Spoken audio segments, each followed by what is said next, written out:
Hey guys, akhirnya kemarin malam The Leskern berkesempatan untuk nonton ke bioskop untuk pertama dan terakhir di tahun 2020 ini.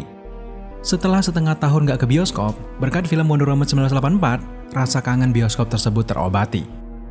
Buat kalian semua yang masih ragu-ragu ke bioskop apakah aman atau tidak, sejauh ini prosedur untuk masuk ke bioskop sudah sangat aman. Step pertama, di pintu gerbangnya kalian akan diperiksa suhu tubuh, lalu scan untuk mengisi data pengunjung agar mudah di-tracking apabila ada hal-hal yang tidak diinginkan. Selanjutnya, kalian akan mengambil tiket online seperti biasa. Oh ya, untuk tiket kalian harus beli lewat aplikasi online karena memang pihak bioskop tidak menyediakan penjualan di tempat. Kemudian sebelum kalian masuk ke pintu bioskop, kalian akan diminta untuk merobek sendiri tiket bioskop kalian, jadi bebas dari sentuh-menyentuh ya guys. Setelah berada di ruangan bioskop, tentunya kursi penonton diberikan jarak satu persatu sehingga aman dan tidak terkena kontak fisik oleh penonton lainnya. Jadi kalian nggak perlu khawatir buat nonton. Yang paling penting, pastikan kalian sehat dari rumah dan mematuhi protokol kesehatan masing-masing. Oke, sekarang langsung saja, mari kita sedikit review film dari Wonder Woman 1984. Wonder Woman yang harusnya rilis pertengahan tahun 2020 ini harus diundur akhir tahun akibat COVID. Hal itu sangat disayangkan karena memang jujur saja film ini juga salah satu film paling kita tunggu di tahun 2020 ini. Syukurlah akhirnya Indonesia kebagian perilisan di tanggal 16 Desember 2020 dan bisa juga kalian saksikan di aplikasi HBO Max. Wonder Woman 1984 ini sendiri masih disutradarai oleh Patty Jenkins dan bercerita tentang petualangan Diana Prince setelah 70 tahun kemudian usai film pertamanya tentu saja Wonder Woman. Di film keduanya ini, Diana Prince ini diceritakan sebagai arkeolog di Washington DC ketika masa-masa konflik perang dingin antara Amerika Serikat dengan Uni Soviet. Di film ini kalian juga bisa melihat kembalinya sosok Steve Trevor dari kematiannya, dan Diana juga harus menghadapi musuh bebuyutannya yaitu Cheetah, atau yang kita kenal dengan Barbara Minerva, juga harus melawan sosok Maxwell Lord. Karena konten ini menghindari spoiler, kalau kalian sudah nonton, sebab dan awal kembalinya Steve Trevor dan juga asal kekuatan milik para villain-villain di film ini berasal dari benda yang sama. Terlihat seperti klinik dan masih sulit untuk kita terima setelah kita banyak membuat video-video teori tentang kembalinya Steve Trevor sebelumnya.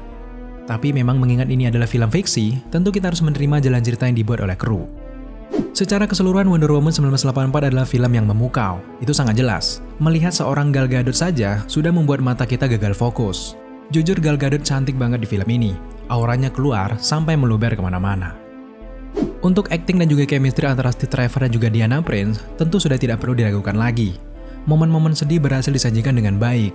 Begitu juga dengan akting memukau Barbara dan juga Maxwell Lord sebagai villain, mereka juga cukup bagus.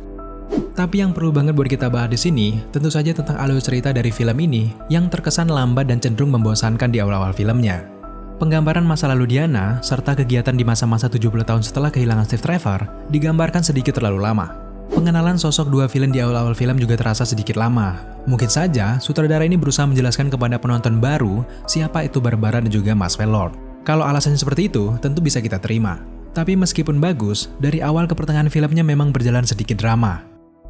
Barulah dari pertengahan film sampai ke akhirnya, kita akan dibuat takjub dengan berbagai aksi-aksi keren dari sosok Diana Prince serta kekuatan dua musuh yang harus dikalahkan oleh Wonder Woman. Di film ini kita juga begitu diservis dengan diperlihatkannya golden armor keren milik Diana Prince. Bahkan di sini kita juga tahu asal-usul dari golden armor miliknya ini.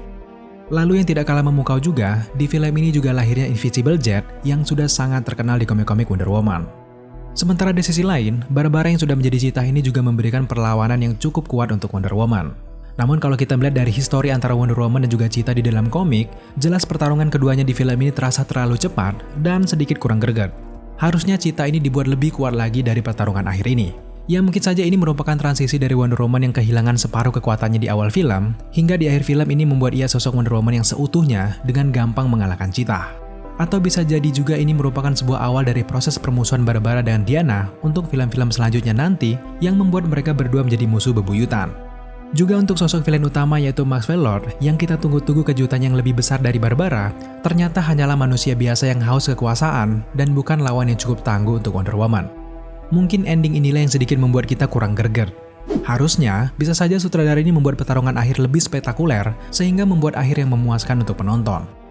Maka tidak aneh jika ada beberapa dari kita yang sedikit merasa kalau Wonder Woman 1984 ini seperti gulai ayam yang sedikit kurang garap. Tapi dari segi pesan moral dan juga emosional, film ini patut diacungi jempol. Terlihat sekali peran seorang wanita dari sutradara Patty Jenkins yang menjahit film ini dengan perasaannya. Sebagai film superhero, Wonder Woman 1984 mengajarkan rasa syukur atas apa yang kita miliki. Keinginan yang berlebihan hanya akan membuat manusia menjadi serakah. Maka dari itu, tidak semua keinginan manusia di bumi ini bisa dikabulkan, apalagi jika sampai membawa bencana bagi orang lain. Wonder Woman 1984 sangat layak untuk kalian tonton. Kalian harus merasakan sendiri sensasinya dan menilai bagaimana Wonder Woman 1984 ini menurut kalian. Yang jelas akting dan juga kecantikan Gal Gadot benar-benar mencuci bola mata kalian sampai filmnya berakhir.